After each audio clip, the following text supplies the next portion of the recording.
ये 12 साल का बच्चा मोहम्मद अपने चचा से कहता, चचा कहाँ जा रहे हो? फरमाया मुल्क शाम जा रहा हूँ। बेटे मैं बिजनेस करता हूँ, कपड़े का कारोबार करता हूँ, अपना माल शाम में बेचता हूँ, शाम का माल लाता हूँ, मक्के में बेचता हूँ, तुम खेलो कूदो रहो खाओ पियो, मैं जा रहा हूँ।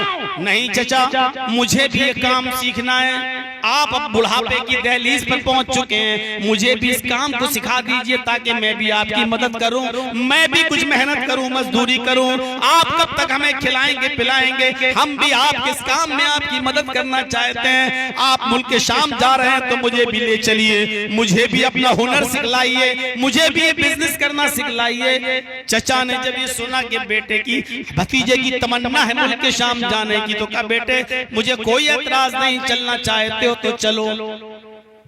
कुछ लोगों पर मुश्तमिल ये काफिला जब मुल्क शाम की तरफ जाने लगा और एक जंगल से गुजरने लगा, उस जंगल के अंदर एक गिरजा था, उस जंगल के अंदर एक गिरजा था जिसमें ईसाई राहिब रहता था। उस दिन वो अपने गिरजा से निकलकर ऊपर छत के ऊपर बैठा हुआ था। वो ईसाई गिरजा का ईसाई राहिब छत पर बैठा हुआ था। उसकी नजर इस काफिले पर पड़ी कि कोई काफिला आ रहा है। उसकी नजर छोटे से बच्चे 12 साल के बच्चे पर भी पड़ी और वो राहिब गिरजा का उस बच्चे को देखता ही चला गया, देखता ही रह गया। उसकी नजर काफिले के लोगों पर नहीं, उसकी नजर 12 साल के मोहम्मद इब्न अब्दुल्लाह के ऊपर थी। थोड़ी देर के बाद उसने देखा कि गिरजा के पास वो काफिला आया और रुक गया। उसने अपनी चादर बिछाई और बैठ गया। अपने साथ जो सत्तू वत्तू लाए थे वो खाने पीने लगा। तो बुहैरा चल के आता है, उसका लक़ब बुहैरा था। वो बुहैरा चल के आता है और काफिले से कहता है कि तुम्हारा अमीर सरदार कौन है? लोगों ने बताया अबू तालिब। कहा अबू तालिब आज तुम लोगों की दावत में अपने पास करना चाहता हूँ, क्या दोपहर का खाना तुम हमारे साथ खाओगे? ये सब भूखे तो थे ही। कहने लगे बिल्कुल, अगर आप हमें दावत देंगे तो हम आपकी दावत कबूल कर लेते हैं। कहा ठीक है। बुहैरा ने उस राहिब ने जल्दी से खाना बनवाया और तैयार कराया और फिर बुलावा भेजा कि चलो खाना बनकर तैयार हो चुका है। जब खाना बनकर तैयार हो गया और ये सब लोग खाने के लिए पहुंचे तो अबू तालिब ने अपने भतीजे मोहम्मद को वहीं छोड़ दिया सामान के पास। बेटे तुम यहीं रहो, हम खाना खा के जब लौटेंगे तो तुम्हारा खाना वहां से लेते आएंगे। ये काफिला जब गिरजा में घुसता है और दस्तरखान पर बैठता है तो बुहैरा ने कहा तुम लोग खाना खाने आ गए हो, बच्चे को छोड़ दिया है, बच्चा कहाँ है? अबू तालिब ने कहा वो हमारे सामान के पास बैठा हुआ है, निगरानी कर रहा है, हम खाना खाने के बाद उस बच्चे का भी खाना ले जाएंगे। बुहैरा ने कहा अबू तालिब ये दावत तो उसी बच्चे की वजह से मैंने की है और तुमने उसी को वहां बिठा दिया। तुम्हारी वजह से थोड़ी दावत की है, यहां से तो हजारों लोग रोज गुजरते हैं। ये दावत मैंने उसी बच्चे की वजह से की है। जाओ उस बच्चे को भी लेकर आओ। अबू तालिब गए और उस बच्चे को भी लेकर गए कि चलो मोहम्मद तुम भी साथ में खाना खा लो। जैसे गिरजा में घुसते हैं मोहम्मद इब्न अब्दुल्लाह, बुहैरा उसी को देखता जा रहा है, बार बार खाना भी खिलाता जा रहा है और बार बार वो मोहम्मद की तरफ नजर भी डालता जा रहा है। मौलाना सफीउर रहमान साहब मुबारकपुरी रहमतुल्लाह अलैह की किताब अगर आप पढ़ेंगे रहीकुल मखतूम तो उन्होंने उस बुहैरा का नाम भी उसमें नकल किया है कि उसका नाम जर्जीस था। अब मुझे पता चला कि मेरे बाप ने कहां से ढूंढ के नाम निकाला था। जब तक मौलवियत पूरी पढ़ नहीं ली यकीन नहीं आ रहा था ये जर्जीस। लोग कहते थे कौन सा नाम है जर्जीस? शुरू में तो किसी पे आता ही नहीं था। कोई जगदीश कहता था, कोई जगदीप कहता था, कोई कुछ कहता था। शेख सफीउर रहमान साहब मुबारकपुरी रहमतुल्लाह अलैह की किताब बहुत मुहक्किकाना जो आलमी राब्ता आलम इस्लामी के मुकाबले में अव्वल नंबर पे आई, पहली पोजीशन, उसमें लिखा उस बुहैरा का नाम जर्जीस था। उस बुहैरा ने बार बार मोहम्मद को देखा और खाना न खिलाने के बाद सारे काफिले के लोगों से कहा कि तुम लोग बाहर जाओ, आया अबू तालिब तुम यहाँ रुक जाओ, तुमसे कुछ गुफ्तगू करनी है। अबू तालिब कहते हैं कि पता नहीं क्या मुझसे गुफ्तगू करेंगे, खाना सबको खिलाया, गुफ्तगू सिर्फ मुझसे अकेले। सारे लोग बाहर चले गए। उस बुहैरा ने कहा अबू तालिब सही बताओगे जो मैं तुमसे पूछूं? कहा बिल्कुल बताइए। कहा इतना बता दो कि ये बच्चा किसका है। अबू तालिब ने मोहम्मद को देखा और मुस्कुराते हुए कहा इसमें पूछने की क्या बात है, ये तो मेरा बेटा है। भाई किसी का बाप इंतकाल कर जाए तो चचा ही फिर बाप के दर्जे में होता है, और इसलिए भी कि मेरे भतीजे को इस बात का एहसास न हो क्या मुझे कोई बेटा कहने वाला नहीं है, उसके सामने कहा ये तो मेरा बेटा है। बुहैरा कहता है अबू तालिब अब तुम झूठ बोल रहे हो। बुहैरा ने कहा अबू तालिब अब तुम झूठ बोल रहे हो। अबू तालिब ने कहा बेटा मेरा है, तुम कौन होते हो कहने वाले कि मैं झूठ बोल रहा हूं, तुम कैसे कह सकते हो। कहा ठीक है अब इस बच्चे को लेकर जाओ। अबू तालिब ने मोहम्मद की उंगली पकड़ी और कहा चलो बेटे। जैसी हाथ पकड़ा और दरवाजे तक लेके गए, बुहैरा कहता अबू तालिब अगर मैं झूठ नहीं बोल रहा हूं तो सच ये है कि ये बच्चा तुम्हारा नहीं है, और सच ये है कि इस बच्चे का बाप भी इस दुनिया में मौजूद नहीं है, और इससे भी बड़ा सच ये है कि इस बच्चे के पैदा होने से 2 महीने पहले ही इसका बाप इस दुनिया से जा चुका है, गुजर चुका है। अगर ये मैं झूठ बोल रहा हूं तो मेरी तरफ पलट के मत देखना, और अगर सच हो तो मेरी आंखों में आंखें डाल कर देख लेना। ये सच्चाई सुनकर अबू तालिब दंग रह गए और आंखों में आंखें डाली। बुहैरा करीब आए भागते हुए, बुहैरा ये तुम्हें कैसे मालूम, ये तुम्हें कैसे मालूम? मैं तो इस बच्चे के सामने कभी नहीं कहता हूं कि तुम मेरे बेटे नहीं हो, मैं इसको बेटा कहता हूं, इसको तकलीफ ना हो इसलिए मैंने इसको बेटा बताया है। तुम कैसे जानते हो? कहा मैं इससे भी बड़ी बात जानता हूं। कहा क्या? अबू तालिब मेरी बात मान लो। कहा बोलो क्या कहना चाहते हो। कहा इस बच्चे को यहां से मुल्क शाम के अंदर मत ले जाओ, यहीं से वापस कर दो मक्के में जहां से तुम आ रहे हो। कहा क्यों? कहा मुल्क शाम में सब यहूदी हैं, जिस तरह मैंने इस बच्चे को पहचान लिया, अगर उन यहूदियों ने भी इस बच्चे को इसकी खूबियों से पहचान लिया तो इसको कत्ल कर डालेंगे, इसको मार डालेंगे। अबू तालिब ने कहा कि ये बात खुल के बताओ, क्यों, क्या देखा? बुहैरा मोहम्मद के पास आकर बैठ गया और हाथ पकड़कर चूमने लगा मोहम्मद का, 12 साल के बच्चे का, और कहा अबू तालिब हाजा सैयदुल आलमीन, हाजा रहमतुल लिल आलमीन, ये सैयदुल आलमीन है, अल्लाह इनको रहमतुल लिल आलमीन बनाकर भेजेगा, अल्लाह इनको पैगंबर बनाकर भेजेगा। मेरी किताबों में आखिरी नबी की जो पेशीन गोइयां हैं, भविष्यवाणियां हैं, वो सब इस बच्चे के अंदर पाई जा रही हैं। आए अबू तालिब, मैं गिरजा के ऊपर छत पर बैठा हुआ था, जब आपका काफिला आ रहा था, मैंने देखा कि ये पेड़, ये पौधे, ये पहाड़, ये पत्थर सब इस बच्चे के सामने झुके जा रहे हैं, सब डालियां इसके सामने झुकी जा रही हैं, और ये सारी चीजें उसी के सामने झुकती हैं जिसको अल्लाह पैगंबर बनाता है, जिसको अल्लाह नबी बनाता है। मैंने तो पहचान लिया है, अगर मुल्क शाम के यहूदी पहचान गए तो इस बच्चे को कत्ल कर डालेंगे, इस बच्चे को मार डालेंगे। आप इस बच्चे को फौरन यहीं से वापस मक्के में पहुंचवा दो। 12 साल की उम्र में बुहैरा की ये गवाही, ये बचपन था। सिर्फ बचपन ही पे अगर बोल दूं तो यही खत्म हो जाएगी तकरीर। थोड़ा सा आगे बढ़िए। एक इंसान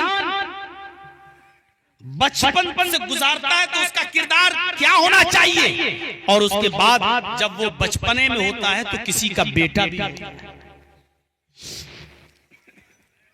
फिर आगे चलकर वो किसी का शौहर बनता है, और शौहर के बाद फिर वो किसी का बाप भी बनता है। आज ये 2-3 चीजें बताऊंगा आपके सामने। बचपन का एक हल्का सा नक्शा खींचा आपके सामने। अब बेटे होने की हैसियत से देखिए क्या किरदार, हमारी औलाद हमारे साथ क्या किरदार अदा करती है। एक बेटे होने की हैसियत से आपका किरदार क्या था। अब्दुल्ला 2 महीने पहले इंतकाल कर गए। 6 साल की उम्र थी तो मां भी इंतकाल कर गई। सोचो, ना बाप का प्यार मिला और ना ज्यादा दिन मां का प्यार मिला, ना ज्यादा दिन मां का प्यार मिला।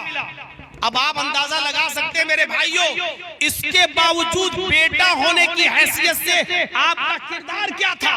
यही उम्मे ऐमन जो 6 साल की उम्र में आमिना के इंतकाल के बाद मोहम्मद को वहां से लेकर आई थी और फिर उनकी देखरेख भी की थी। और बाप की वरासत में मोहम्मद को वर्षे में मिली थी ये उम्मे ऐमन। आपने को जब नबूवत मिली तब भी ये जिंदा थी, आप जब रसूल बने तब भी ये जिंदा थी। आप रोजाना उम्मे ऐमन के घर जाया करते थे, उनकी खिदमत किया करते थे, उनकी परवरिश भी किया करते थे। कुछ मिलता था तो आप उनको भी पहुंचाते थे। उम्मे ऐमन बुढ़ापे की दहलीज को पहुंच चुकी थी। और जब मोहम्मद इब्ने अब्दुल्ला से सहाबा ने पूछा कि अल्लाह के नबी, एक ऐसी औरत जो आपकी कोई नहीं लगती है, जो आपकी कोई नहीं लगती है, लेकिन मैं देखता हूं कि आप उसके घर भी जाते हैं, आप उसके पास बैठते भी हैं, अपनी कमाई में से भी उसको खिलाते पिलाते हैं, उसको नवाजते हैं। आपका उसका रिश्ता क्या है? तो अल्लाह के नबी ने जो जवाब दिया वो सुनन नसई के अल्फाज में ये है कि तुम इस उम्मे ऐमन के बारे में जानना चाहते हो कि मेरा उससे रिश्ता क्या है, तो सुनो, हिया उम्मी बादा उम्मी, मेरी माँ के बाद अगर कोई माँ है तो उम्मे ऐमन मेरी माँ है। यहाँ तो ओल्ड हाउस में अपनी बूढ़ी माओं को अपनी बीवियों के कहने पर भर्ती कर देने वालों कि साहब तुम तो बुढ़ापे में पहुंच चुकी हो, तुम्हारी वजह से मेरा घर क्यों बर्बाद हो, चल तू तो वहां, हम तेरी देखरेख करते रहेंगे। अपनी बीवी को तरजीह देकर अपनी बूढ़ी माँ को ओल्ड हाउस में भेजने वालों, कयामत के दिन कौन सा चेहरा लेकर तुम मैदान महशर में उठोगे और आओगे? कौन सा चेहरा लेकर तुम आओगे मैदान महशर? अल्लाह के नबी उसको अपनी माँ कह रहे हैं जो आपके बाप अब्दुल्ला की लौंडी है। और अब्दुल्ला के इंतकाल के बाद आमिना की खिदमत में लगी रही। और आमिना के इंतकाल के बाद बाप के वर्षे से मोहम्मद को वरासत में मिली है। आप नबी बने, रसूल बने, पैगंबर बन गए, 40 साल से ऊपर उम्र हो गई, फिर भी आप उनकी देखरेख करते रहे। जब आप 40 साल के हुए तो उम्मे ऐमन की उम्र कितनी हुई होगी? इस बुढ़ापे में भी उनकी खिदमत करते रहे। और लोगों ने पूछा ये क्या रिश्ता है आपका इनसे? तो आपने कहा या उम्मी बादा उम्मी, मेरी माँ के बाद अगर सबसे ज्यादा सबसे बड़ी मेरी माँ कहलाने की हकदार है तो उम्मे ऐमन है, ये मेरी माँ है मेरी माँ के बाद। ये जवाब था आपका, एक बेटे होने की हैसियत से किरदार था आपका। अल्लाह के नबी सहाबा किराम के दरमियान बैठे हुए हैं और सुनो, सुन रहे हो ना? गौर से सुनिए। आप सहाबा किराम के पास बैठे हुए हैं, जैसे आज हम आपको सुना रहे हैं और आप यहाँ बैठे हुए हैं, ऐसे अल्लाह के नबी सहाबा में कुछ सुना रहे हैं और सारे सहाबा खामोशी के साथ सुन रहे हैं। अचानक आपकी नजर उड़ती है और क्या देखते हैं कि कोई बूढ़ी औरत चली आ रही है। आप उसको पहचान नहीं पाए। आप सहाबा किराम को फिर दर्स देने लगे। जब वो औरत थोड़ी देर के बाद लाठी टेकते हुए करीब आती है तो आपने उसको पहचान लिया।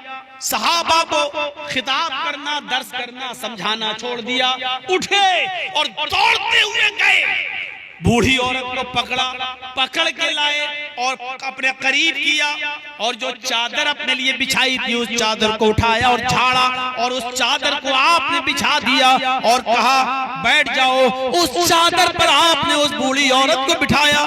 सहाबा किराम ये मंजर देखकर कहते हैं, अय अल्लाह के नबी, ये कौन है जिसके लिए आप उठे, जिसके लिए आप दौड़े, जिसको पकड़ के लाए, जिसको आपने अपने सीने से लगाया, जिसके लिए आपने अपनी चादर बिछाई और जिस पर आप अपने बैठने से पहले आपने इस बूढ़ी औरत को बिठाया।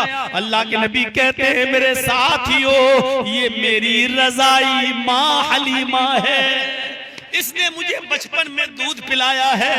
आए लोगों, इसने मेरी परवरिश की है, ये मेरी रज़ाई माँ है हलीमा। ये उस माँ के साथ मोहम्मद रसूलुल्लाह का किरदार है जो आपकी सगी माँ नहीं है। सोचो अगर आपकी सगी माँ जिंदा होती तो अल्लाह के रसूल का उनके साथ क्या सुलूक होता। ये उस औरत के साथ सुलूक है जिसने सिर्फ अपना दूध पिलाया है, पैदा नहीं किया, उसके साथ ये हुस्न सुलूक है। और सगी माँ होती तो आपका हुस्न सुलूक क्या होता। एक जंग हो रही है, उस जंग को कंप्लीट होने के बाद उसमें कुछ कैदी पकड़े जाते हैं, मर्द भी और औरतें भी। कैदी गिरफ्तार हुए, औरतें भी और मर्द भी। माले गनीमत के तौर पर उनका बंटवारा हो गया। कोई किसी को गुलाम के तौर पर दे दिया गया, किसी को लौंडी के तौर पर दे दिया गया। आपको भी कुछ गुलाम या लौंडी मिली। अभी आप इन्हीं चीजों में मगन थे, बंटवारा हो ही रहा था गुलामों का, लौंडियों का। जंग में उन कैदियों को जो कैद किया गया उनका अचानक एक औरत को आते हुए देखा। आप पहचान गए कि ये हलीमा आ रही हैं, कबीले बनु साद से हैं। आई और कहने लगी, मोहम्मद कहाँ है? आपने फरमाया, माँ मैं यहाँ हूँ, बोलो जल्दी क्या बात है? फरमाया, बेटे ये क्या किया? कहा क्या हुआ? कहा मैंने सुना है कि जंग के अंदर तुमने कुछ कैदियों को अरेस्ट कर लिया है। आपने फरमाया हाँ। कहा उनमें मर्द भी हैं औरतें भी हैं? फरमाया हाँ। आए माँ उसमें मर्द भी हैं औरतें भी हैं और हमारे सहाबा ने उनको कैद किया है। फरमाया, बेटे क्या तुम्हें मालूम है वो किस कबीले के लोग हैं? फरमाया नहीं। आए माँ मैं क्या जानूं, वो मुझसे लड़ने आए, सहाबा से लड़ने आए, हमने भी जंग की और वो गिरफ्तार किए गए। कहा मेरे बेटे वो कबीले बनु साद के लोग हैं। जिन औरतों को तुमने गिरफ्तार किया है वो मेरी बहनें, तेरे बाप की बहनें हैं। तुमने अपनी खालाओं को, तुमने अपनी फूफियों को गिरफ्तार कर लिया है। अपना हवाला दिया कि वो हमारी बहनें हैं, हमारे ही, तुम्हारे बाप की बहनें, मेरी बहन। जब तुम मुझे माँ कहते हो तो वो तुम्हारी खाला हुई, तुम्हारे बाप की बहनें जो तुम्हारी फूफी हुई। भतीजे तुमने अपनी खालाओं को और अपनी फूफियों को गिरफ्तार कर लिया है। अगर तुम मुझे माँ कहते हो तो मेरी गुजारिश है कि इनको छोड़ दो। आपने फरमाया, माँ रुको, तुम्हारा एहसान है मेरे ऊपर। आपके हिस्से में जितने भी कैदी आए थे, आपको जो मिले थे, और कुरैश को जितने भी कैदी मिले थे, आपने अपने और अपने खानदान के हिस्से के कैदियों को छोड़ दिया। माँ ये मेरे हिस्से के, मैंने इनको छोड़ दिया, अभी थोड़ा सा रुक जाओ। जोहर की नमाज का वक्त हुआ, आपने नमाज के बाद साहबा से कहा, मैंने उस खानदान में दूध पिया है, ये मेरी माँ है जिसने मुझे अपनी पिस्तान का दूध पिलाया है। हमारे पास जो कैदी हैं वो इनकी बहनें हैं, मेरी खालाएं हैं, मेरी फूफियां हैं। मैंने अपने हिस्से के कैदी तो छोड़ दिए। मेरे साथियों, मेरा मशवरा है कि तुम्हारे हिस्से में जो आए तुम भी इनको छोड़ दो। मैं तुम्हें जबरदस्ती नहीं कहूंगा, हाँ अगर तुम्हारा दिल करे और मेरी बात मानना गवारा हो तो तुम भी छोड़ दो। इस खानदान के मेरे ऊपर बहुत एहसान है, एहसान का बदला मैं एहसान से चुकाना चाहता हूँ। सारे सहाबा उठे और उन्होंने भी अपने अपने हिस्से के कैदियों को छोड़ दिया। ये उस औरत की बात मान रहे हैं जो आपकी सगी माँ नहीं है। उस औरत की बात आप मान रहे हैं जो आपकी सगी माँ नहीं है, जिसने आपको सिर्फ दूध पिलाया है, पैदा नहीं किया। सोचो अगर आपकी वो सगी माँ होती तो आप उसका कितना कहना मानते और कितनी फरमाबरदारी करते। एक बेटा होने की हैसियत से ये किरदार। सुपौल वालों, लेटेस्ट तकरीर है, पूरी जिंदगी में ये तकरीर आज तक इस अंदाज की नहीं जो आज मैंने आपके सामने इस अंदाज से हमने रख दी है। बेटा होने की हैसियत से ये किरदार है।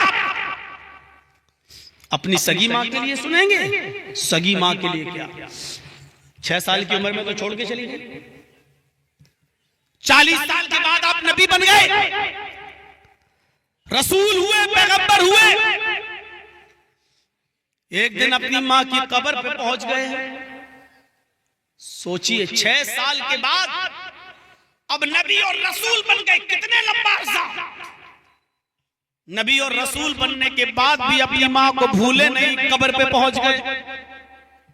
मुस्लिम शरीफ पढ़िए, किताबुल जनाइज देखिए, ज़ारन नबी सल्लल्लाहु अलैहि वसल्लम क़ब्र उम्मिही, अल्लाह के रसूल ने अपने माँ की कब्र की ज़ियारत की।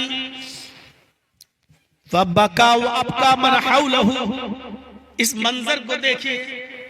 आप अपने माँ की कब्र पर जब पहुंचे तो अपने माँ की कब्र को देखकर रोने लगे, और हदीस के अल्फाज देखो, इतना रोए, इतना रोए, इतना रोए माँ की कब्र पर कि माँ की कब्र पर रोते हुए ऐसा रोए कि आपको जिन सहाबा ने रोते हुए देखा तो भी रो पड़े, उनकी आंखों में भी आंसू आ गए। फबका व अबका मन हौलहु, आपके इर्द गिर्द जितने सहाबा थे वो सब रो पड़े, उनकी आंखों में भी आंसू आ गए, आंसुओं के कतरे जमीन पर गिरने लगे। और उसके बाद देखिए मंजर, अल्लाह के नबी सल्लल्लाहु अलैहि वसल्लम ने जब सहाबा को भी रोते हुए देखा उसी कब्र के पास, तो आपने अल्लाह से गुजारिश की, आपने फरमाया, इस्ताज़नतु रब्बी अन अस्तगफिर लहा फी अन अस्तगफिर लहा। अल्लाह के नबी फरमाते हैं कि मैंने अपने रब से इजाजत मांगी, इस्ताज़नतु रब्बी फी अन अस्तगफिर लहा, मैंने अपने रब से इजाजत मांगी, आय अल्लाह मुझे इस बात की इजाजत दे कि मैं अपने माँ की कब्र पर खड़ा हूँ और अपने माँ के लिए मग़फ़िरत की दुआ करूँ, अपने माँ की बख्शिश की दुआ करूँ, अपने माँ के लिए रहमो करम की दुआ करूँ। आय अल्लाह तू मुझे इस बात की इजाजत दे दे कि मैं अपने माँ के लिए मग़फ़िरत की दुआ कर सकूँ। अल्लाह के नबी कहते, जब मैंने अल्लाह से अपने माँ की मग़फ़िरत की दुआ की इजाजत मांगी, फलम यूज़ली, तो अल्लाह की तरफ से मुझे मेरी माँ की मग़फ़िरत की दुआ करने की इजाजत मुझे नहीं मिली। रसूल को भी इख्तियार नहीं है, कह रहे अल्लाह मुझे इजाजत दे कि मैं अपने माँ के लिए दुआ करूं कि अल्लाह इसको बख्श दे, अल्लाह इसको जन्नत दे, अल्लाह मेरी माँ। इजाजत नहीं मिली, मग़फ़िरत की दुआ नहीं कर सकते हो। क्यों? क्योंकि हालत कुफ्र में मरी, और मैं किसी को भी कुफ्र और शिर्क की हालत में मरने वाले को बख्श नहीं सकता, बख्शिश नहीं है उसकी, चाहे वो रसूल की ही मां क्यों न हो, चाहे वो रसूल का चचा अबू तालिब ही क्यों न हो। और जो दुआ करेगा, अल्लाह ने कहा है मोहम्मद अपने चचा के लिए भी अगर 70 मरतबा भी दुआ करोगे तब भी मैं तुम्हारी दुआ को कबूल नहीं करूंगा बगैर कलमे के। कब्र चूमने और चाटने वालों के लिए दुआएं करना, चादरें चढ़ाने वालों के लिए दुआएं करना, शबे बारात के दिन पुख्ता कब्रों पे जाके अगर बत्तियां और लालटेनें जलाकर उनके लिए दुआएं करने वालों, सोचो मोहम्मद रसूलुल्लाह को अपनी माँ की कब्र पर मग़फ़िरत की दुआ करने की इजाजत नहीं, तुम उनसे भी ज्यादा बढ़ गए हो, तुम्हारी दुआ कबूल होगी। सोचिए, जब अल्लाह ने मोहम्मद रसूलुल्लाह को अपने माँ की कब्र पर मग़फ़िरत की दुआ करने की इजाजत नहीं मिली, तो अल्लाह के नबी ने कहा, इस्ताज़नतुहु अन अज़ूर क़ब्रहा, आय अल्लाह फिर मुझे इजाजत दे कि मैं अपने माँ की कब्र की ज़ियारत कर लिया करूं, कभी कभी आऊं और माँ की कब्र को देख कर चला जाया करूं, अपने माँ की कब्र को देखने की इजाजत दे दे, मैं अपने माँ माँ की कब्र को कभी कभी आकर उसको देख कर चला जाया करूं। तो अल्लाह ताला ने आपको इस बात की इजाजत दे दी।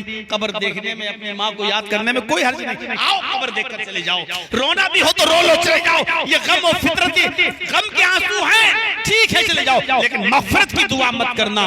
जब अल्लाह के नबी को कब्र की ज़ियारत करने की इजाजत मिल गई तो आपने मुसलमानों से कहा, सहाबा से फरमाया, फज़ूरुल क़ुबूर फ़इन्नहा तुज़क्किरुकुमुल मौत। मेरे सहाबियों, तुम भी कब्रों की ज़ियारत किया करो, क्योंकि कब्रों की ज़ियारत करने से मौत याद आती है। वो कब्र पे जाओगे तो वो कब्र तुम्हें अपनी मौत याद दिलाएगी। कब्रों पर जाओ, कब्र तुम्हें अपनी मौत याद दिलाएगी कि एक दिन हमें भी इस जगह पे आना है।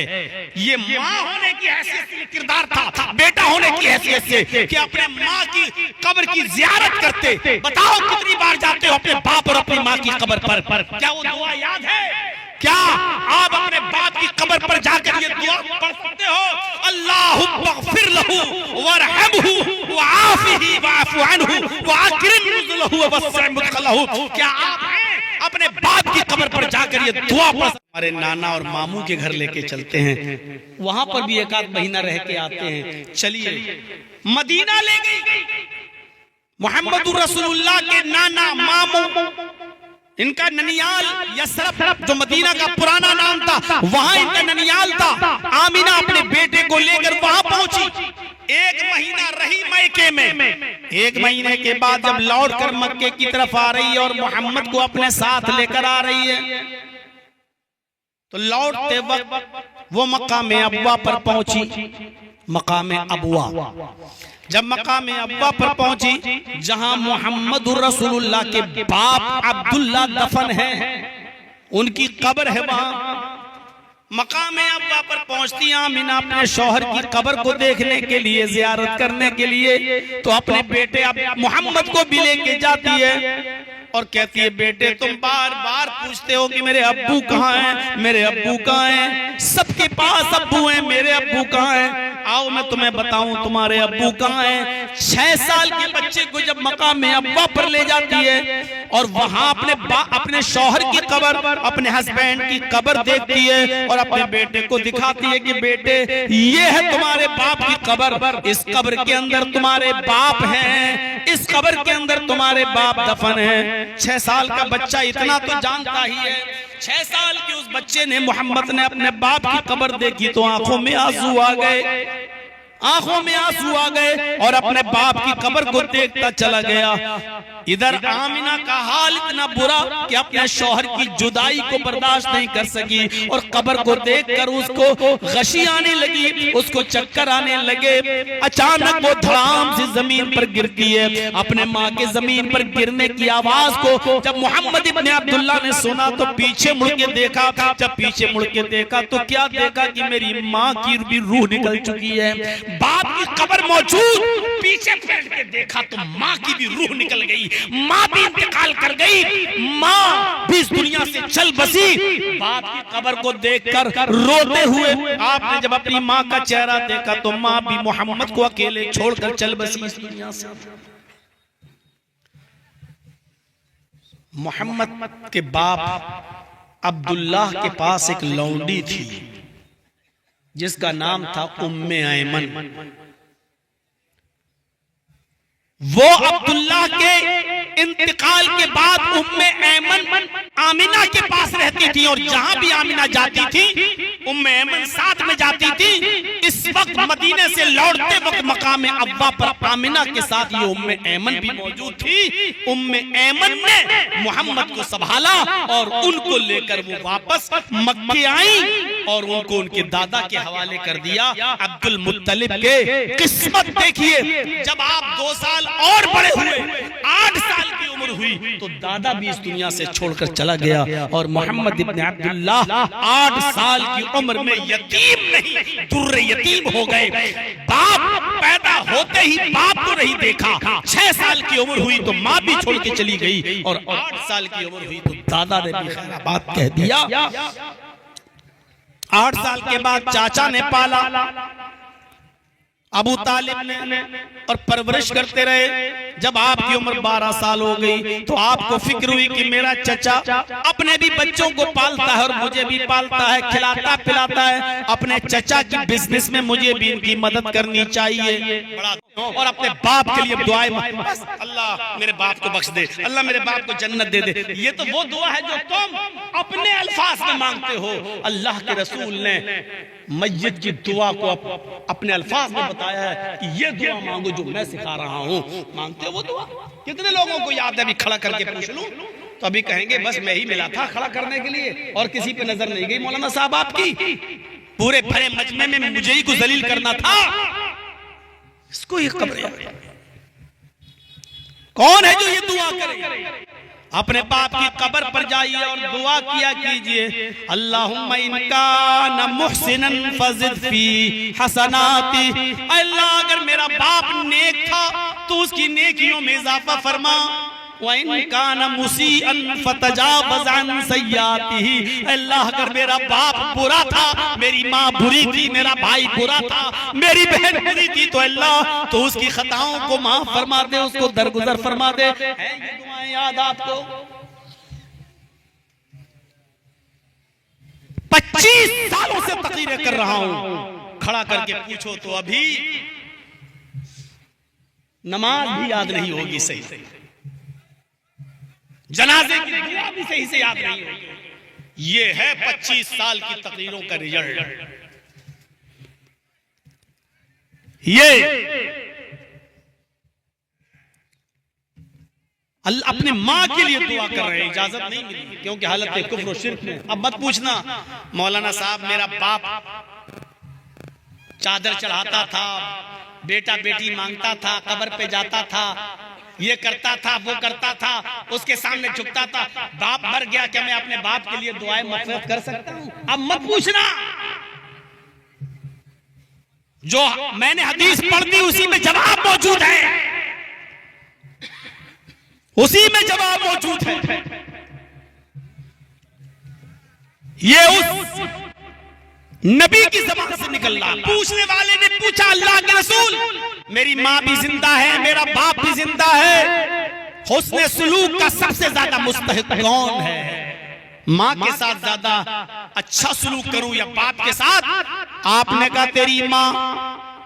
पूछने वाले ने फिर पूछा अल्लाह के नबी उसके बाद? आपने कहा तेरी माँ। कहा अल्लाह के नबी उसके बाद? आपने कहा तेरी माँ। कहा अल्लाह के रसूल उसके बाद? आपने फरमाया तेरा बाप। यानी बाप से 3 गुना ज्यादा हुस्न सुलूक की मुस्तहिक तेरी माँ है, जिसने तुझे 9 महीने अपने पेट में रखा, अपने पेट में पाला, चलती रही फिरती रही, करवट लेती तेरा ख्याल रखती, सोती तो तेरा ख्याल रखती, उड़ती तो तेरा ख्याल रखती, तकलीफ के साथ तुझे उसने जना। इसलिए बाप से 3 गुना ज्यादा माँ हुस्न सुलूक की मुस्तहिक है। ये वो हस्ती बतला रही है जिसको माँ की खिदमत करने का ज्यादा मौका नहीं मिला। ये वो हस्ती हमें दर्श दे रही है कि माँ के साथ बाप से 3 गुना ज्यादा हुस्न सुलूक से पेश आओ। ये बेटे होने की हैसियत। आप बाप भी तो होंगे, शादी के बाद बाप बनता है ना आदमी। बेटियां भी होंगी, बेटे भी होंगे, किसी की बेटियां होंगी, किसी का बेटा होगा, किसी के पास दोनों होंगे। अब बाप होने की हैसियत से नबी का किरदार देखिए। बाप होने की हैसियत से, बेटा होने की हैसियत से आपने माँ के साथ ये किया, और बाप होने की हैसियत से औलाद के साथ क्या किया? हम अपनी औलाद के साथ क्या करते हैं? अल्लाह के नबी सल्लल्लाहु अलैहि वसल्लम की शादी के बाद खदीजा से 6 बच्चे पैदा हुए। सबसे पहले जो बेटा पैदा हुआ आपका, उसका नाम था कासिम, और उसी जिहद से अल्लाह के नबी को कहा जाता था अबुल कासिम। कासिम का इंतकाल हो गया, मक्के में पैदा हुए, कासिम का इंतकाल हो गया। कासिम की कब्र के पास अल्लाह के नबी की आंखों में आंसू आ गए। उनको दफनाया गया तो आप रो रहे थे। उसके बाद आपकी 4 बेटियां पैदा हुई, ज़ैनब, रुकैया, उम्मे कुलसूम और फातिमा के बाद फिर एक बेटा पैदा हुआ जिसका नाम था अब्दुल्ला। ये बेटा भी मक्के में पैदा हुआ और छोटेपन में, बचपन में इस बच्चे का भी इंतकाल हो गया।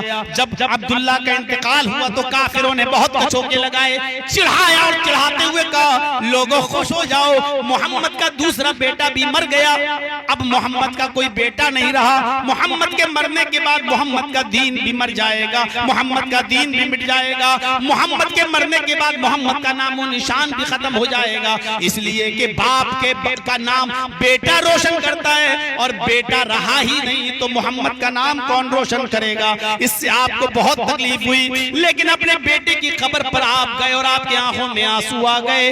ये तो मक्के की जिंदगी रही। मेरे भाइयों गौर करो, आप और सुनेंगे तो आप दंग रह जाएंगे। बेटियों में जो आपकी एक बेटी सबसे बड़ी थी उसका नाम ज़ैनब था। पैदा हुई, बड़ी हुई, उनकी शादी हुई, शादी के बाद उनका हमल भी ठहरा, पेट में बच्चा है। हजरत ज़ैनब प्रेग्नेंट है, पेट में बच्चा है और उसी वक्त लोग मक्का से मदीना हिजरत कर रहे हैं। बेटी को भी इजाजत मिली, आपकी बेटी ज़ैनब भी मक्के से मदीने की तरफ हिजरत कर रही हैं। एक ऊँटनी पर बैठकर जा रही हैं, ऊँटनी पर सवार हैं और मदीने की तरफ जा रही हैं। एक दुश्मन जिसका नाम हिबार इब्ने अस्वद है, उस हिबार इब्ने अस्वद ने ऊँटनी को तीर मार के ज़ैनब को गिराना चाहा ताकि ऊँटनी को जख्मी करके ज़ैनब को पकड़ लें और गिरफ्तार कर लें। जब ज़ैनब को हम अरेस्ट कर लेंगे तो अपनी बेटी को छुड़ाने के लिए मोहम्मद जरूर आएंगे और जब मोहम्मद आएंगे तो हम मोहम्मद को पकड़ लेंगे, इनको अरेस्ट कर लेंगे, गिरफ्तार कर लेंगे और जो मांगेंगे वो मुझे मिल जाएगा, मांगे ना। ये इरादा था उनका, लिहाजा उन्होंने ऊँटनी को तीर मारा हिबार इब्ने अस्वद ने, लेकिन तीर निशाने से चूक जाता है, निशाना खता कर जाता है और तीर बजाय ऊँटनी को लगने के हजरत ज़ैनब के पेट में लगता है। हजरत ज़ैनब का पेट फट जाता है, बच्चा जमीन के ऊपर गिर जाता है, सहारा दिया गया, तसल्ली दी गई और इसी हाल में हजरत ज़ैनब को ऊँट पर सवार करके मदीना लाया गया।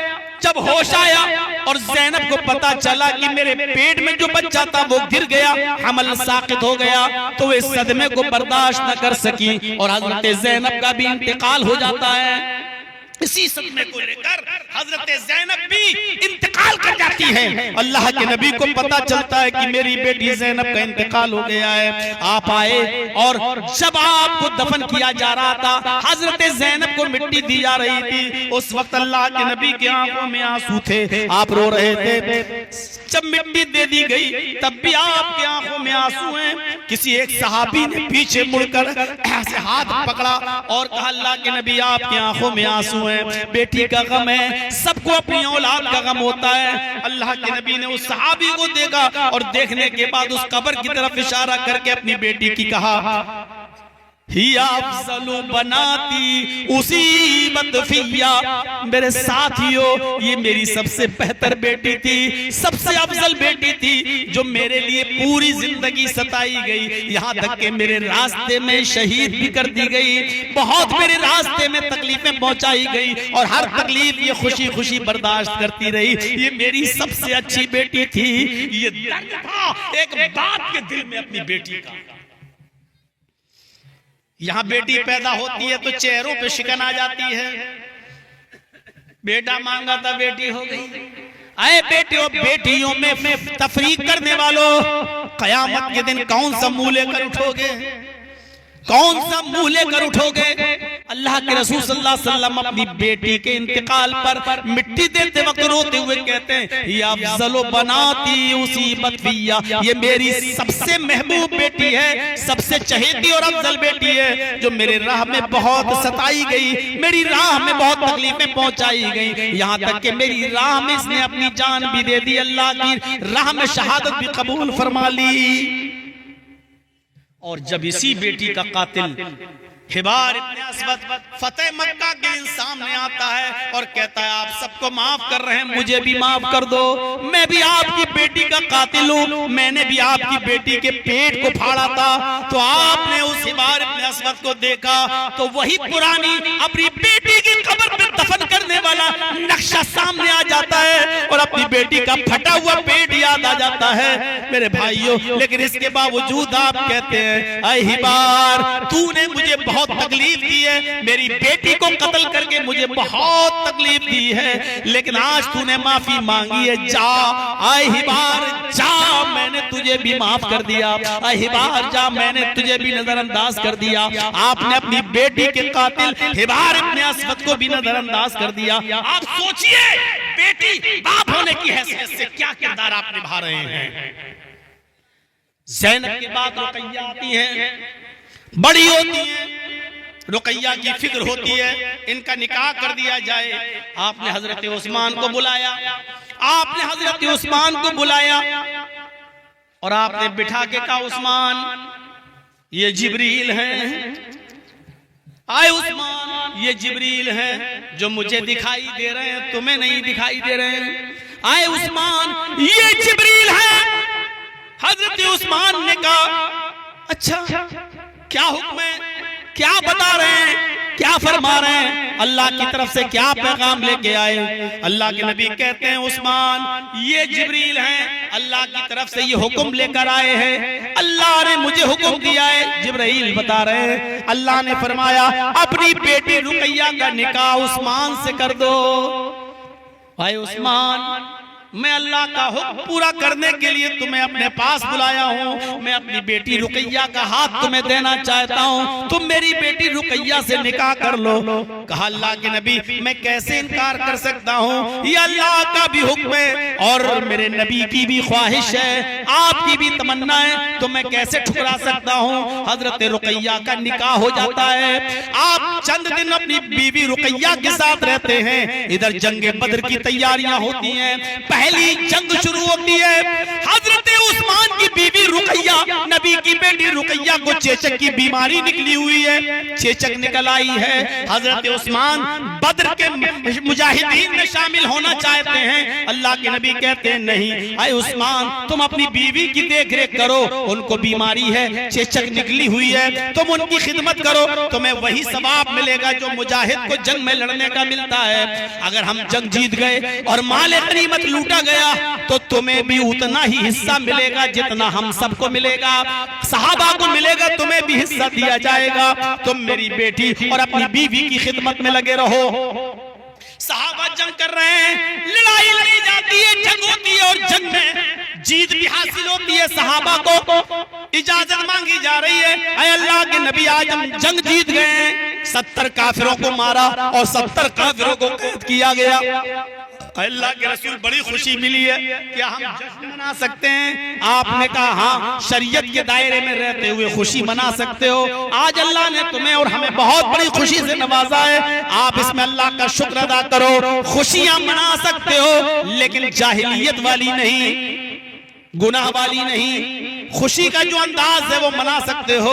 अभी सहाबा खुशियां ही मना रहे थे, अल्लाह के नबी भी खुशी में शामिल थे कि किसी ने आकर कहा आय अल्लाह के रसूल आपकी बेटी रुकैया का इंतकाल हो गया है। सारी खुशियां काफूर हो गई, धरी की धरी रह गई। अल्लाह के नबी अपनी बेटी के जनाजे में जाना चाहते हैं। आप पहुंचते हैं, आगे बढ़ते हैं, क्या देखते हैं कि बेटी को कब्र में उतारा जा चुका है, तख्ते रखे जा चुके हैं, कब्र में उतारा जा चुका है और मिट्टी दी जा रही है। ऐसे मौके पर आप पहुंचते हैं और आप भी मिट्टी में शामिल हो जाते हैं और आप भी मिट्टी देते हैं और मिट्टी देने के बाद आपकी आंखों में आंसू हैं।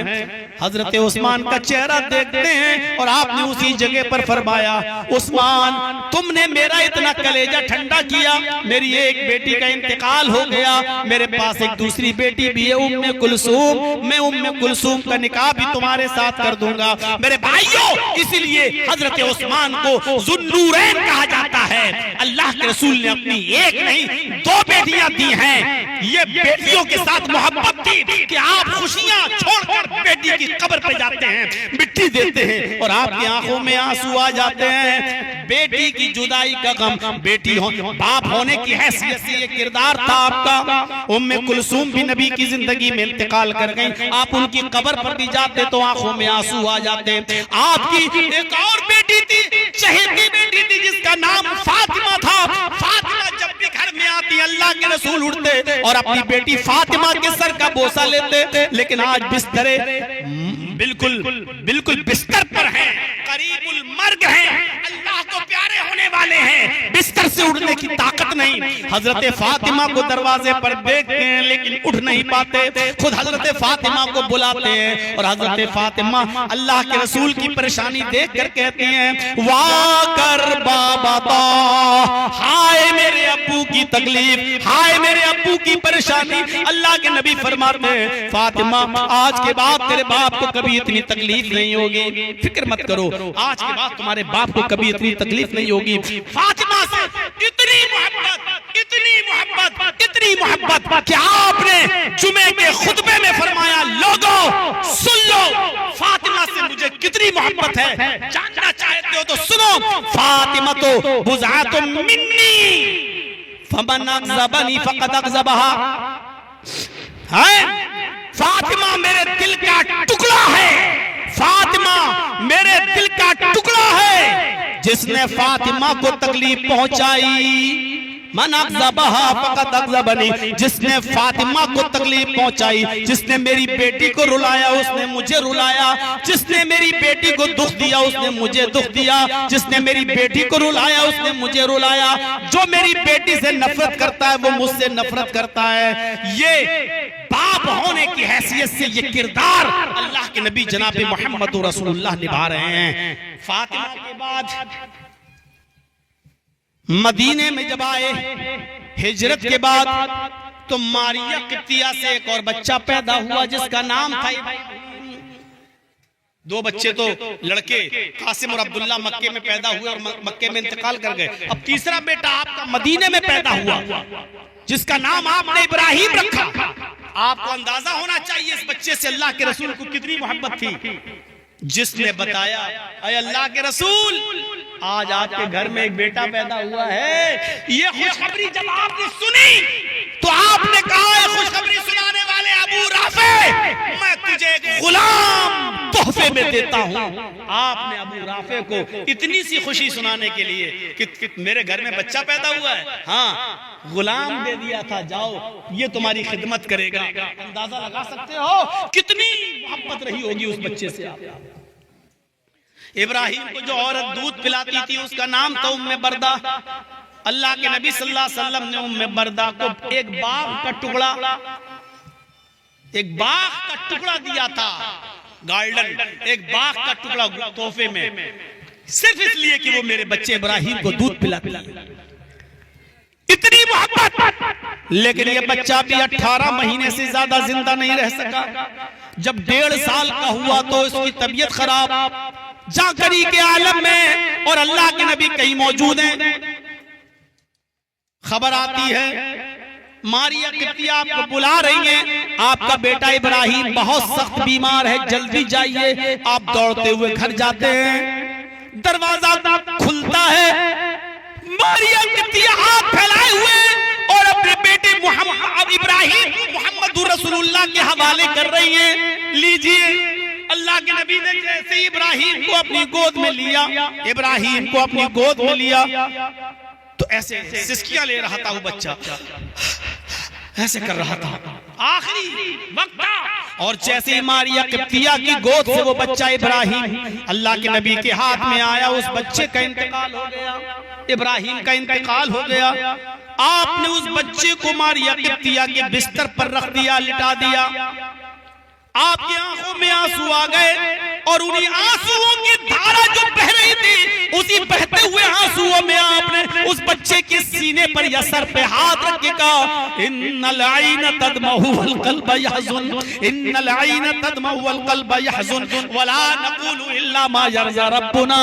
बेटे तेरी जुदाई से तेरे बाप की आंखों में आंसू आ गए, बेटे तेरी जुदाई से मेरा दिल गमगीन है, लेकिन अल्लाह की किस्मत पर, अपनी किस्मत पर अल्लाह की तरफ से जो मिली है उस पर मैं राजी हूँ। अपनी जबान से ऐसी बातें नहीं बोलूंगा जिससे मेरा रब नाराज हो जाए, जिससे मेरा परवरदिगार नाराज हो जाए। हाँ तेरी जुदाई से मुझे तकलीफ जरूर पहुंची है।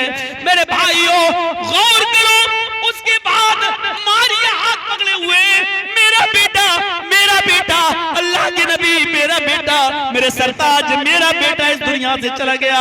अल्लाह के नबी अपने बेटे इब्राहिम के सीने पर हाथ रखकर कहते हैं, इन्नी ला उगनी अन्की मिनल्लाहि शैया, अल्लाह मैं अल्लाह के फैसले पर मैं राजी हूँ। इन्नी ला उगनी अन्की मिनल्लाहि शैया, मैं कोई काम नहीं आ सकता, यानी मैं अपने बच्चे को जिंदगी नहीं दे सकता। मौत और जिंदगी का मालिक तो अल्लाह है। इस मौके पर तौहीद का सबक भी दे रहे हैं, तौहीद का सबक भी दे रहे हैं कि जिंदगी देना भी अल्लाह के इख्तियार में और जिंदगी छीनना भी अल्लाह के इख्तियार में है। मारिया, मेरे बेटे को अल्लाह ने ले लिया, मैं बेनियाज हूं, मैं कुछ नहीं कर। अल्लाहुम्मा क्या कहा, इन्नी उगनी मिनल्लाहि शैया, मैं कोई काम नहीं आ सकता, मैं कुछ नहीं कर सकता इसमें, न मैं अपने बेटे को जिंदगी दे सकता हूँ न मौत। ये दोनों काम तो अल्लाह के इख्तियार में है,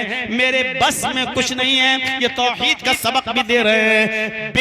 बाप होने की हैसियत से किरदार था। ये तो अपनी औलादें थी, अपनी औलादें।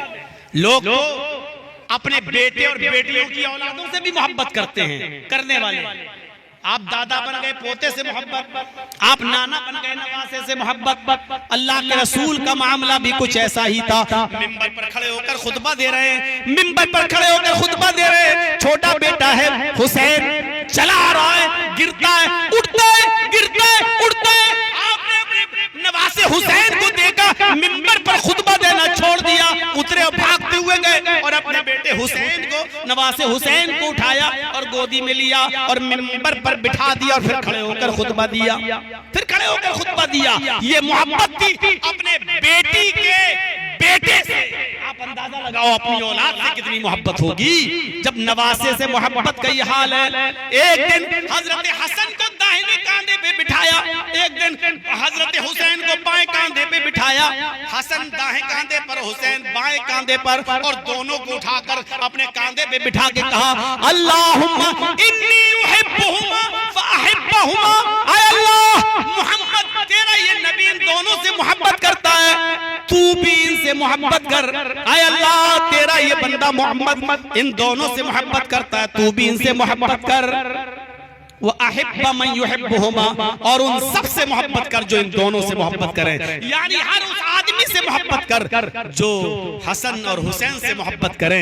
ये था नवासों से प्यार और मोहब्बत। मेरी माँ बहनें अगर आई हैं और सुन रही हैं तो सुनो, अल्लाह के नबी नमाज पढ़ रहे हैं और आपकी नवासी ज़ैनब की बेटी उमामा खेल रही है और शरारत कर रही है, छोटी बच्ची है। आपने उस बच्ची को, नवासी को उठा लिया और गोद में ले लिया और गोद में लेकर आपने नमाज पढ़ी। और एक नहीं, कई नमाजें आपने अपनी नवासी उमामा को गोद में लेकर पढ़ी।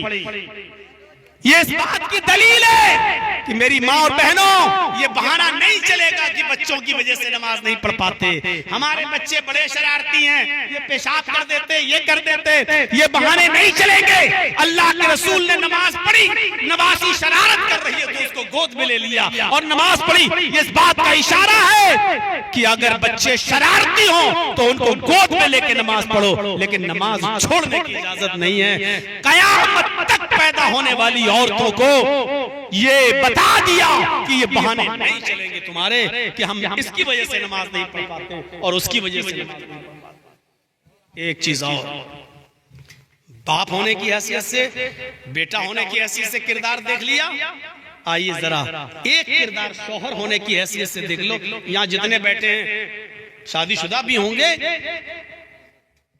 मेरे भाइयों, एक शौहर होने की हैसियत से आपका किरदार क्या था? आपका किरदार क्या प्यार दिया था आपने अपनी बीवियों को? कौन सी मोहब्बत थी? हजरत खदीजा रजी अल्लाह ताला अन्हा से सबसे पहले जो शादी हुई, उन्हीं से सारे बच्चे भी पैदा हुए। और 66 साल की जब वो हुई, अल्लाह के नबी ने 51 साल के थे तो खदीजा छोड़ के चली गई। खदीजा का इंतकाल हो गया। उसके बाद आपने दूसरी शादियां की और बीवियां आपकी आईं। एक दिन कुर्बानी का दिन था, बकरीद का दिन था। ऊंट का गोश्त पककर सामने आया, हजरत आयशा बनाकर लाई। अल्लाह के नबी ने मिट्टी का बर्तन लिया, उसमें गोश्त की बोटी रखी हुई थी, हड्डीदार गोश्त था, उसको उठाया और मुंह तक ले गए, लेकिन होंठ से आगे नहीं ले पाए, मुंह तक ले गए और उसको वापस कर दिया। उसके बाद फिर ले गए, लेकिन खाया नहीं, मुंह तक ले गए और वापस कर दिया। हजरत आयशा ने कहा, अल्लाह के नबी गरम है क्या? आप मुंह तक ले जाते हैं और वापस कर देते हैं?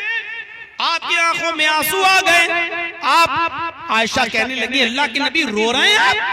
आज कुर्बानी का दिन है और रो रहे हैं, गोश्त बनाकर मैं लाई और आप रो रहे हैं। अल्लाह के नबी फरमाते हैं, आयशा आज मुझे खदीजा की याद आ रही है, आयशा आज मुझे खदीजा की याद आ रही है।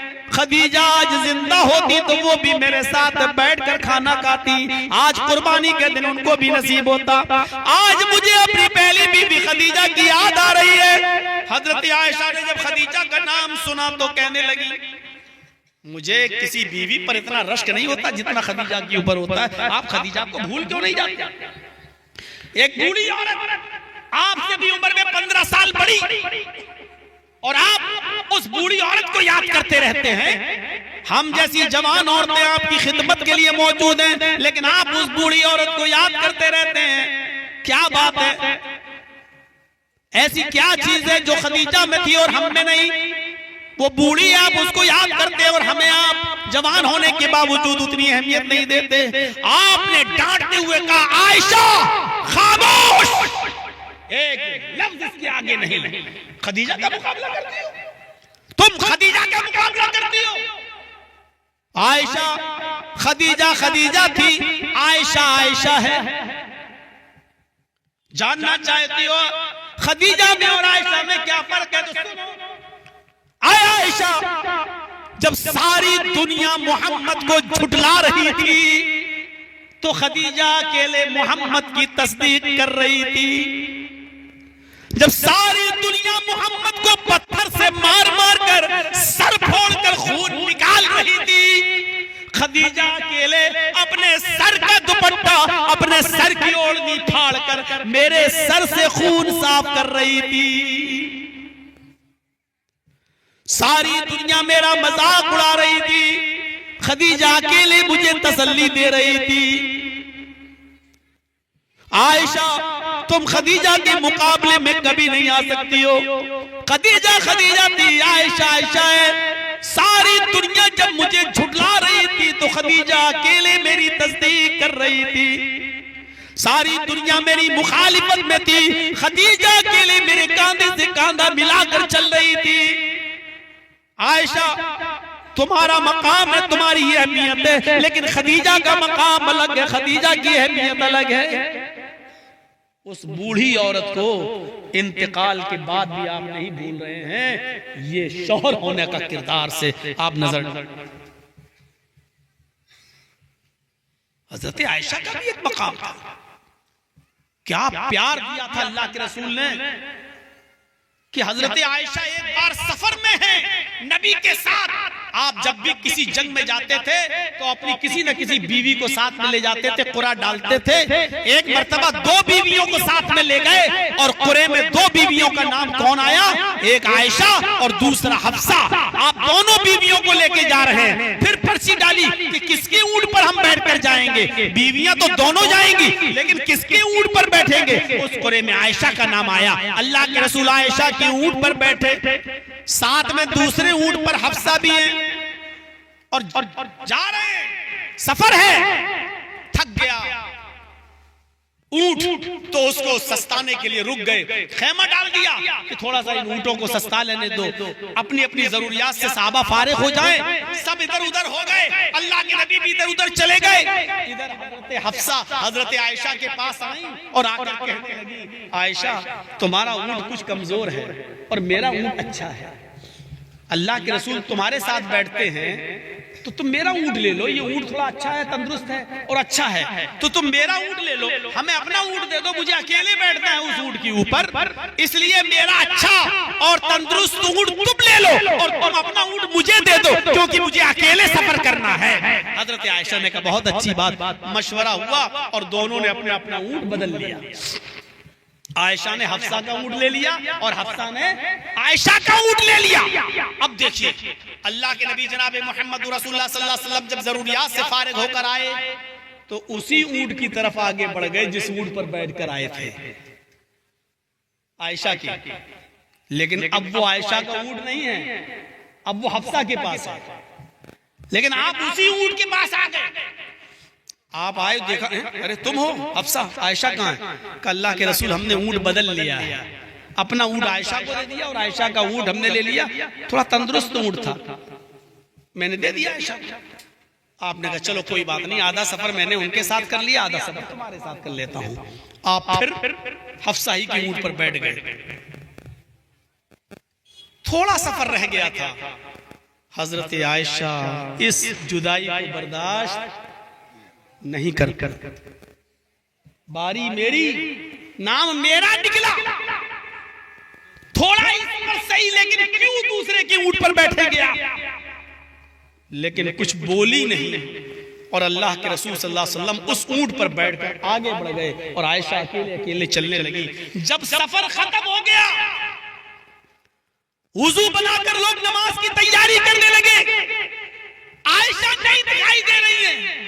अल्लाह के नबी ने पूछा आयशा कहाँ है? कहा अभी तो यहीं थी। ढूंढने के लिए लोग निकले। क्या देखते हैं कि आयशा एक बियाबान जंगल में है, खेत में है और बड़ी बड़ी लंबी घासों के बीच में हजरत आयशा ने अपना पैर दाखिल कर दिया।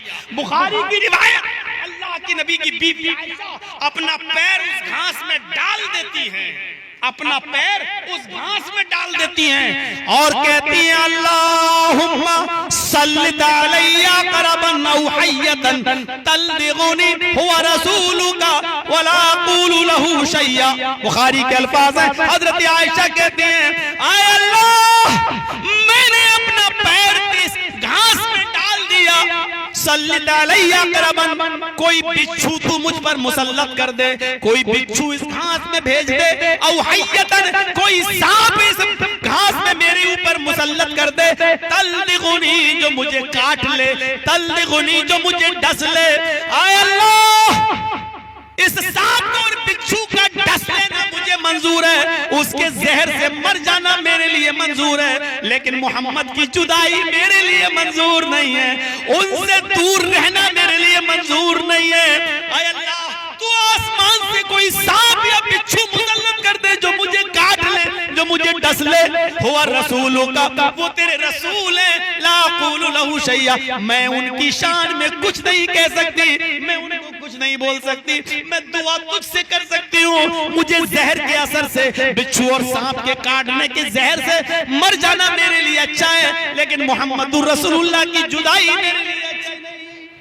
गौर करो कितना प्यार दिया होगा अल्लाह के रसूल ने अपनी इस बीवी को, जो इतनी देर के लिए भी नबी को छोड़ना पसंद नहीं कर रही है और घास में पैर डाल के कह रही है अल्लाह कोई सांप या बिच्छू डाल दे। आजकल तो खुश होते हैं अगर बीवी मैके चली जा रहे हैं, चलो कम से कम मुंह तो बंद हो गया है, चलो कम से कम 8 दिन। एक आदमी तो हमसे कहने लगा कि मौलाना साहब, आपकी तकरीर में सुना था कि सदका करने से मुसीबत टल जाती है। मैंने कहा ये तो हदीस है, सदके से मुसीबत टल जाती है। बोला कितने लाख रुपए का सदका करूं मेरी सबसे बड़ी मुसीबत टल जाए? मैंने कहा क्या है? बोला बीवी। कहने लगा 10 लाख रुपए भी हम सदका करने के लिए तैयार हैं, बताओ, लेकिन वो टल जाएगी मुसीबत। मैंने कहा भाग कमीना कहीं के, मुझे क्या मालूम। 10 लाख रुपए खर्च करने के लिए तैयार है, कह रहा वो मुसीबत, जो रहमत बनकर आती है उसको मुसीबत पर। उस तरीके से रहो तो रहमत ही रहमत हो जाएगी। अल्लाह के रसूल के पास तो कोई आता था कि अल्लाह के रसूल घर में बरकत नहीं हो रही है। आप पूछते थे शादी हो गई? कर नहीं, का इसीलिए तो नहीं हो रही है, पहले शादी कर। और जब वो शादी करके आता था अल्लाह के रसूल, आपने शादी करा दी, अब तो और बुरा हाल है। पहले तो मुझे एक टाइम का मिल जाता था, अब तो वो खा जाती है मुझे, तो मैं तो भूखा ही रहता हूँ। कि बरकत नहीं हुई, का कुछ नहीं हुई। तो आप उससे कहते थे कि तुम एक और शादी कर। अल्लाह के नबी ठीक हैं आप? कहा मैं ठीक हूं, आप एक और शादी कर लो। पता नहीं क्यों बरकत नहीं हो रही, इंशाल्लाह बरकत होगी। कहा जब आप कह रहे हैं तो कर लेते। लेकिन समझ लीजिए कि हाँ हाँ कर लो, दूसरी कर ली और दूसरी के बाद फिर आया। आपने कहा बरकत हुई, का बरकत छोड़िए, हरकत बंद होने वाली है दिल की। क्यों? का कुछ नहीं हुई बरकत बरकत, अब तो दोनों लड़ती हैं, सोने भी नहीं देती है, कहती कमा के लाओ, क्या करूं मैं? आपने कहा अच्छा तेरे घर में अभी तक बरकत नहीं हो रही, कुछ तो बात है। अल्लाह के रसूल कुछ भी हो, आपने 2 शादियां कराई, अब आप मुझे काम बताओ, नहीं तो मैं जाऊंगा नहीं, लड़ेंगी हमसे। अब हम क्या क्या? आपने कहा अच्छा मेरी बात मानोगे? कहा क्या? बिल्कुल मानूंगा। कहा तुम एक शादी और कर लो। आंखें फाड़ के कहता है क्या इरादा है आपका? आपने कहा कुछ नहीं, चौथी के लिए नहीं कहूंगा, इंशाल्लाह जाओ बरकत हो। कह रहा ठीक है, मर तो वैसे ही रहा, अब आप कह रहे हैं तो एक और करके देख लेता हूं। तीसरी भी शादी कर ली और तीसरी शादी करने के बाद 1 या 2 महीने के बाद आया। अल्लाह के रसूल ने कहा बहुत दिनों के बाद आए। कहा बरकत हो गई अल्लाह के रसूल। कहा क्या हुआ? कहा तीसरी बीवी जो आप मेरे घर में आई ना, वो खजूर के पत्तों से चटाई बनाना जानती है, एक हुनर जानती है। वो रोजाना एक चटाई बना लेती थी, उसको बेचती थी, 1 दिरहम आता था, पूरे घर का खर्चा चलता था। उसने मेरी पहली और दूसरी बीवी को भी सिखा दिया, 3 दिरहम की रोजाना इनकम होती है, 1 खर्च होता है, 2 बचाता है। आपने कहा और तुम क्या करते हो? कहा कुछ नहीं, मैं तो बैठ के खाता हूँ, माशाल्लाह, मुझे क्या जरूरत है, बीवी कमा तो रही है। आपने कहा बीवी की कमाइयों पर पलेगा तो कहा मैं क्या करूं? कहा तू भी ये काम सीख ले, अगर कभी तेरी बीवियों ने तलाक ले ली या जुदा हो गई, छोड़ के चली गई, तो कम से कम तू अपना पेट तो भर लेगा, अपना गुजर बसर तो कर लेगा, ये हुनर तो सीख लेगा। कहा काम तो बताया, लेकिन 3 शादियां कराने के बाद, काम तो बता रहे हैं आप, लेकिन 3 शादियों के बाद तो बीवियां तो बरकत लेके आती हैं। हमारे यहाँ बरकतें क्यों नहीं होती हैं? क्योंकि जहेज की डिमांड में इस बरकत को चाट लिया। मोटरसाइकिल, लाखों रुपया, फिर वही बातें हम करेंगे, वो डाकू और चोर वाली जो आपको पसंद नहीं आएगी, इंटरनेशनल भिखारी वाली जो आपको पसंद नहीं आएगी। क्या मांगने का अंदाज देखो, मेरा बेटा 10 लाख की दुकान पे बैठता है, तो ये गाड़ी नहीं दे सकता, 1 लाख रुपए की गाड़ी नहीं दे सकता। अरे तेरी बेटी के लिए तो कमाएगा खिलाएगा। भीख मांगने की स्टाइल देखो, दरवाजे पर जब कोई भिखारी आए, लंगड़ा लूला, पाहे हाथ पैर कटा हुआ, और कहे अल्लाह के नाम पे दे दो, तो अच्छा लगता है 5, 10, 50 रुपए देने में। अल्लाह के नाम पे मांग रहा है, ये बेगैरत अपने बेटे के नाम पे मांग रहा है। मोटरसाइकिल दे दो, कार दे दो, 4 चक्का दे दो। इन दोनों में इंटरनेशनल भिखारी वो है जो अपनी औलाद के नाम पे, अपने बेटे के नाम पे मांग रहा है। ये इंटरनेशनल भिखारी है। मेरे भाइयों, 1:30 बज गया है, मैं 1.5 घंटे से ज्यादा कहीं नहीं बोलता हूँ, कहीं नहीं, लेकिन आपके यहाँ बहुत दिनों के बाद आया, इसलिए मैंने 2 घंटा आपके सामने अपनी बातें रख दी, 1 घंटा 50 मिनट। मुझे उम्मीद है कि इंशाअल्लाह आज की तकरीर आपके बच्चों पर असर डालेगी। आप बहैसियत बेटा अपना किरदार निभाएंगे, बहैसियत बाप अपना किरदार निभाएंगे, बहैसियत शौहर अपना किरदार निभाएंगे, और एक अच्छा बेटा, एक अच्छा बाप, एक अच्छा शौहर बनेंगे। हम अल्लाह से दुआ करते हैं कि अल्लाह आमीन हमारी खताओं को माफ फरमा दे, और जब तक तू हमें जिंदा रख, इस्लाम पे जिंदा रखना, और जब हमारा खात्मा हो तो ईमान पर खात्मा फरमाना। हजरात, आपसे गुजारिश है कि जाने से पहले मैं आपसे इतनी गुजारिश करूंगा कि आप मुझसे इतनी मोहब्बत करते हैं, तो आपका ये इरादा है, किसका है? चंदा, मस्जिद का, जो मस्जिद बन रही है, अल्लाह के लिए ये घर बनाया जा रहा है। आप मेरे हाथ में भी अगर कुछ दे देंगे तो मुझे भी खुशी होगी, और मुझे लगेगा कि आप अभी तक मेरी मोहब्बत आपके दिलों में मौजूद है और मेरी बात मानते हैं। अल्लाह से हम दुआ करते हैं कि अल्लाह रब्बुल आलमीन हम सबको जब तक जिंदा रखे, इस्लाम पर जिंदा रखे, और जब खात्मा हो तो ईमान पर खात्मा फरमाए। वमा अलैना इल्लल बलागुल मुबीन व आखिरु दअवाना अल्हम्दुलिल्लाहि रब्बिल आलमीन। अस्सलामु अलैकुम व रहमतुल्लाहि व बरकातुहू। 5 मिनट में आपके पास बैठूंगा। मेरे